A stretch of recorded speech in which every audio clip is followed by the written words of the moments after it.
Duh, Masya Allah. Tah, Kangjeng Nabi ya, Kangjeng Nabi. Diturunkan ayat innamas shadaqatu lil fuqara'i wal masakin al ayat.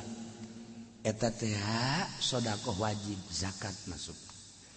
Geus aya sedekah wajib, zakat fitrah, zakat harta, zakat dagang dan lain sebagainya.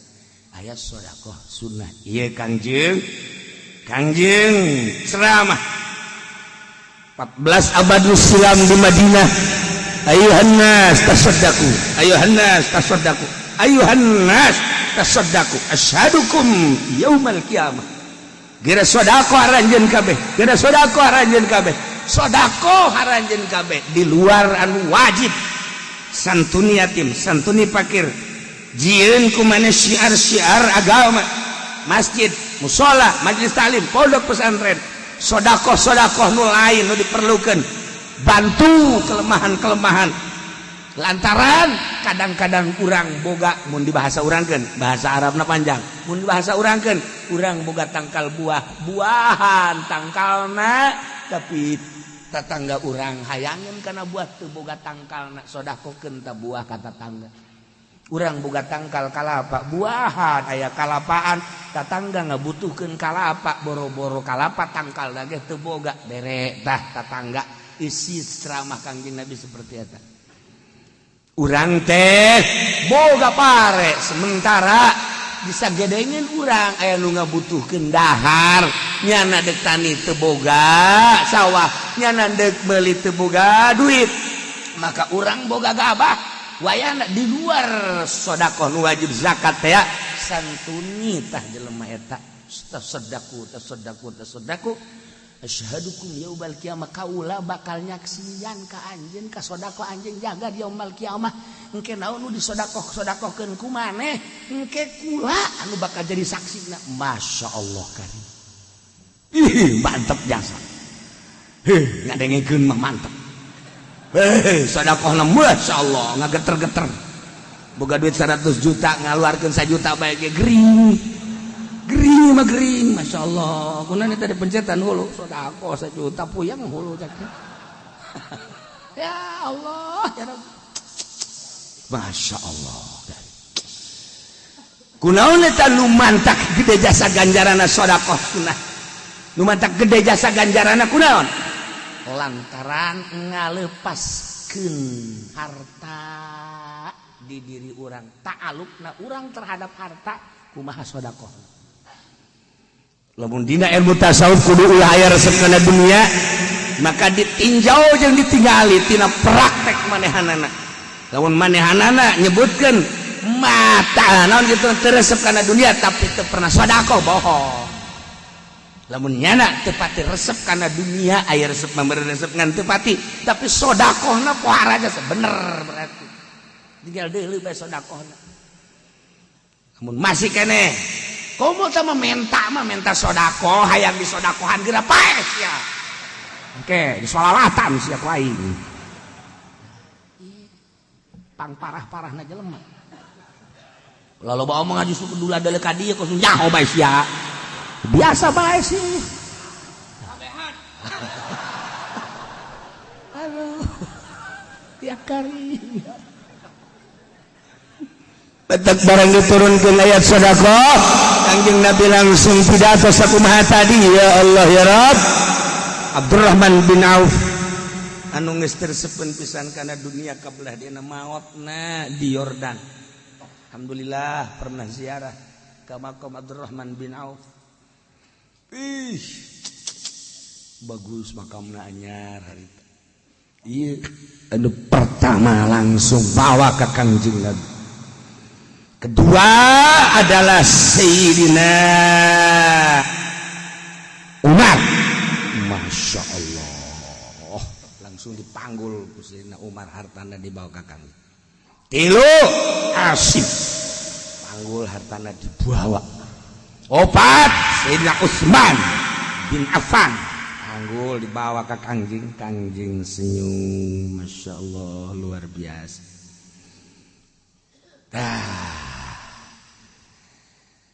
Eta jelema nu gede sodakoh nanti tadi numpuk di payunan Kangjeng. Kubacak munafik. Munafik senyum-senyum sabelah teh. Cek jadat. Sodakoh kakarak diomong sakitu bege cenah ku nabi ku rasul bade di paranggulan gitu. Moroin teh cek jadat. Hayang kalem teh riya. Sodakoh ulah riya kudu ikhlas. Munafik mah kos itu ngomongna bisa nebeun hate. Atuh cenah muroin tah riya cek jadat teh.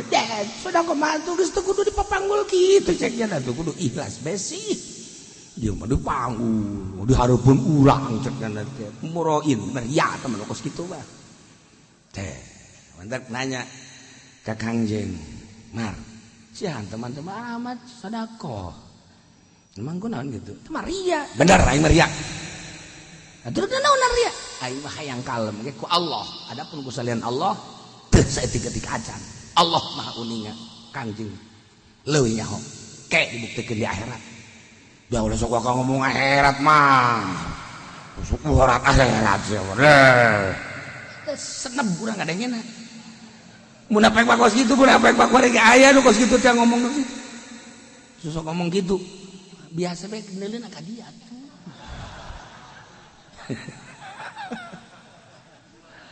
Aya galem lah segala. Gas, masyaallah. Aya deui lalaki lah sedekahna ngan sasok doang, sakulak. Lah saeutik jana mah masyaallah. Abu Akil ieu mah ngan mawas saleter, mun sakumaha mah saleter gaan, saleter korma. Saeutik jasa. Nah, bari ngomong kieu kula mawa teh ngan saleter boga nama 2 liter tuh Gusti Rasul. Bukan 2 liter, 2 liter. Boga meneng ti mana? Abdi kamari ieu teh kuli mawaan cai terus kanu sugih kemudian ngocor-ngocorkeun cai alhamdulillah abdi hasilna dibere 2 liter 2 kulak 2 sok nu 1 liter jak abdi jeung keluarga nu 1 liter dipikeun ka dieu ieu mah leuwih gede ganjaranna cek Kangjengna dibandingkeun jeung nu sugih gedean sia ganjaran pan bisa kos kitu cak munafik teh nu sugih mah boga duit 1 miliar kemudian sedekah 500 juta masih kene aya 1 miliar kene 500 kene ari ieu mah bogana ngan 2 liter disedekahkeun 1 liter nu 1 liter didahar geus bogana naon deui sanggupnya na sedekah kos kitu teh lain lalagaan berarti geus resep jasa kanaduan leupas ti hatena tina dunia pan ieu teh nu gegedena mah leupas hate tina dunia. Urang boga duit 100 juta, kemudian kurang 50 juta disedekahkeun ke masjid atau ke pesantren atau ke pentingan-pentingan syiar. Aya kene 50 juta, masih heheotan kene jelema nu boga 100 juta mah, tapi nu boga duit 1 juta dibikeun ku manehana 900 tinggal 100.000 deui. Tinggal 100.000 deui. Gedean mana 50 juta jeung 900.000. Gedean 50 juta tapi ganjaranna gedean 900 juta. 900.000. 50 juta gede anggeus deui masjid teh keramik-keramik bae mah. Tapi ganjaranana leuwih gede nu 900.000. Sebab naon? Sebab nu 900.000 mah nya nama geus pal-palan. Bahasa hebatnya santa pal-palan mah. Gas nekat je nama geus. Ditanya ku pamajikan aya duit 1 juta ka mana? Bikeun ka masjid. Sebar duit 900. Nya 100 bagus ka kula milu ka pemajikan mantap jasa sama kos gitu tah bisa sama ku urang ulah dicadung bukan pemajikan kos gitu mah enggak mutiara tama mutiara terpendam coba akurkeun jeung pemajikan sia ulah pemajikan jeung bikang sia pemajikan mah sopan ngaranna bagus anu di imah sia mapan bikang sarua jeung pemajikan kebo ya Allah ya Rabb Kak kakak kamari mah ngantong duit 1 juta. Heeh. Ayo kuari ka mana? Dikeun masjid. Berit 900. Berapa? 900. Ke sana 100. Ka. Eling. kakak teh akan butuh dahar, boga pamajikan, boga anak. Atuh aya dibikin 900 ka masjid tinggal 100 bae eta ka kudu dipencet dulu kakak. Naon sia ngomong? Ye, atuh lain kitu kebutuhan dapur ka. Dah, dapur mah urang jeung usam ge jadi bae, pan di akhirat ge urang beuh mantep bener ge ka di akhirat ka. Nungtut keneh bae ka. Geus mah ulah dede nya kanya. Aya keneh tapi nya toleransi tah. Nah, tapi kan anu boga 100 juta dibikin 50 juta mah pemajikanna misalnya Kak, anu 100 juta ka mana? 50 juta dibikin ka masjid. Nesa 50. Lah ya kan 50 mah urang bisa ka puncak keneh Kak. Kan luasa tah, tapi nu tadi mah kan anu boga 1 juta dibikin 900 nya 100 mantak cak Kanjeng Nabi gedean keneh anjeun abi akil ganjaranana masing maneh saleter ge jeung itu nu loba sebab naon itu mah nyesa keneh di iman Aisyah mah bebeakan sakitu kitu bener tah eta naon eta nguji ngaleupaskeun dunia nanyana geus tasbang biasa gas tah mun ditanya ente mah eta dibikin ka ha itu isuk nyawa hirup nya henteu isuk mah teh mantap. Eta geus jawaban geus beak geus kakek. Geus moal aya nu bisa ngomong ku kumaha deui. Kumaha sih lamun hirup datang ka isukan? Isuk hirup aya nu ngurusan pangeran.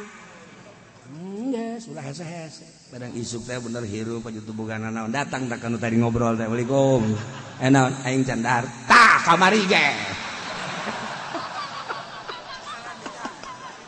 Aing batak ngomong ya tah ieu balukarna ieu. Ji, atuh urusan urusan sia. Aing mah kamari geus sodako. Tapi ieu aing mah teu dahar. Aing datang ka imah sia ge Aisyah mere, ente mere mah atuh aing ka imah tetangga nu sejen.